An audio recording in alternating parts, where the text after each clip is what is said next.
కాపాడాలని చెప్పి ఈరోజు బీఆర్ఎస్ పార్టీ డిమాండ్ చేస్తుంది. అరే నీళ్ల మంత్రి రాడా జిల్లాకు వచ్చి జిల్లాలో కాంగ్రెస్ పార్టీ నాయకులకు ఈ జిల్లా కాంగ్రెస్ మంత్రులకు పట్టలేదా? మీరు పట్టించుకోరా? రివ్యూ చేయరా? మీరు లక్షల ఎకరాల్లో పంట ఎండిపోతుంటే మీకు పట్టలేదా? ఇప్పటికైనా తక్షణమే స్పందించాలి. ఫేజ్ 3 దేవాదుల ప్రారంభించాలి. పంటలు కాపాడాలని చెప్పి మేము డిమాండ్ చేస్తూ ఉన్నాం. దురదృష్టవశాత్తు ఎక్కడైనా పంటలు ఎండిపోతే వారికి ఎకరానికి 20,000 రూపాయలు ప్రభుత్వం ఆర్థిక సహాయం అందించి రైతుల్ని ఆదుకోవాలని చెప్పి కూడా మేము బీఆర్ఎస్ పార్టీ పక్షాన డిమాండ్ చేస్తూ ఉన్నాం. నువ్వు చేసిందేం లేదు రైతులకు. వానకాలం రైతు బంధు ఎగ్గొట్టినావు, యాసంగి రైతు బంధు వడకనేపాయే, రుణమాఫీ 50% కూడా కానటువంటి పరిస్థితే ఉన్నది, ఎరువులకు తిప్పలే ఉన్నది, మోటార్లు గాలిపోతున్నాయి, ఇంకా 400 కోట్ల రూపాయల బోనస్ డబ్బులు ఇంకా రైతుల అకౌంట్లలో జమ కాలేదు. 400 కోట్లు పెండింగ్ ఉంది. యాసంగి పంట కోతకొచ్చినా వానకాలం బోనస్ డబ్బులు ఇంకా పడలేదు. ఎందుకు ఎండలేదు పంటలు? ఇప్పుడే ఎందుకు ఎండుతున్నాయి? ఎండలు ఎప్పుడు కొడతాయి? కేసీఆర్ ఉన్నప్పుడు కొట్టినాయి, ఇప్పుడు కూడా కొడుతున్నాయి. మరి ఆనాడు కేసీఆర్ గారు ఉన్నప్పుడు ఎండలు కొట్టినా మండు టెండల్లో వాగుల్లో వంకల్లో చెక్ డ్యాములు మత్తళ్ళు దుంకినాయి, చెరువులు అలుగులు దుంకినాయి. కనుక ఏ రోజు కూడా ఒక్క ఎకరా కూడా పంట ఎండకుండా కేసీఆర్ గారి పాలనలో పంట పండింది. అంటే రేవంత్ రెడ్డి గారు పాలన చేతగాక ప్రకృతిపై నిందలు వేస్తున్నాడు, ప్రతిపక్షాల మీద నిందలు వేసి తప్పించుకోవాలనుకుంటున్నాడు. ఇది కాలం తెచ్చిన కరువు కాదు, రేవంత్ రెడ్డి తెచ్చిన కరువు ఇది. ఎందుకు ఈ మాట నేను అంటున్నా? దేవాదులలో O&M కాంట్రాక్టర్కు 7 కోట్ల రూపాయల బిల్లు ఇవ్వకపోవడం వల్ల 33 రోజులు పంపులు మోటార్లు ఆన్ చేయలేదు. 33 రోజులు ఒకవేళ పంపులు మోటార్లు ఆన్ చేసి మన రిజర్వాయర్లన్నీ నింపి పెట్టుకుంటే ఇవాళ ఈ కరువు వస్తుండేనా?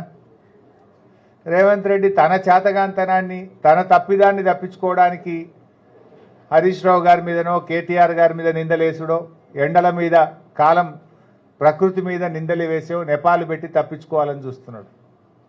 నువ్వు తప్పించుకుంటే తప్పించుకోలేవు రేవంత్ రెడ్డి. ప్రజలకు తెలుసు కదా. ఏమన్నా మేము అడ్డంగిడ నిలబడ్డామా? నీళ్ళు ఇయ్యకు వద్దు రేవంత్ రెడ్డి అని మోటార్లకు అడ్డం హరీష్ రావు గారు బీఆర్ఎస్ నాయకులు నిలబడ్డారా? ఇది నీ చేతగాంతనం. నీ పాలన ఎట్లా ఉందంటే 20% కమిషన్. మొన్న ఎక్కడో రేవంత్ రెడ్డి నాదంటే 2020 మ్యాచ్ అన్నాడు. అవును, నీది 2020 మ్యాచే. నీదేముంది? నీ 2020లో ఫైనాన్స్ డిపార్ట్మెంట్లో బిల్లులు ఇవ్వాలంటే 20% కమిషన్, రెవెన్యూ డిపార్ట్మెంట్లో భూములకు క్లియరెన్స్ ఇవ్వాలంటే 20% కమిషన్, మున్సిపల్ అడ్మినిస్ట్రేషన్ డిపార్ట్మెంట్లో అపార్ట్మెంట్లకో గేటెడ్ కమ్యూనిటీలకో పర్మిషన్ కావాలంటే 20% కమిషన్. ఇదంతా 2020 రేవంత్ రెడ్డి. ఎవరు కాదంటారు? నీకు 2020 మీద ఉన్న ప్రేమ రైతులకు నీళ్లు ఇవ్వడం మీద లేకపోవడం వల్లనే ఇలా వరంగల్ జిల్లాలో పంటలు ఎండుతూ ఉన్నాయి.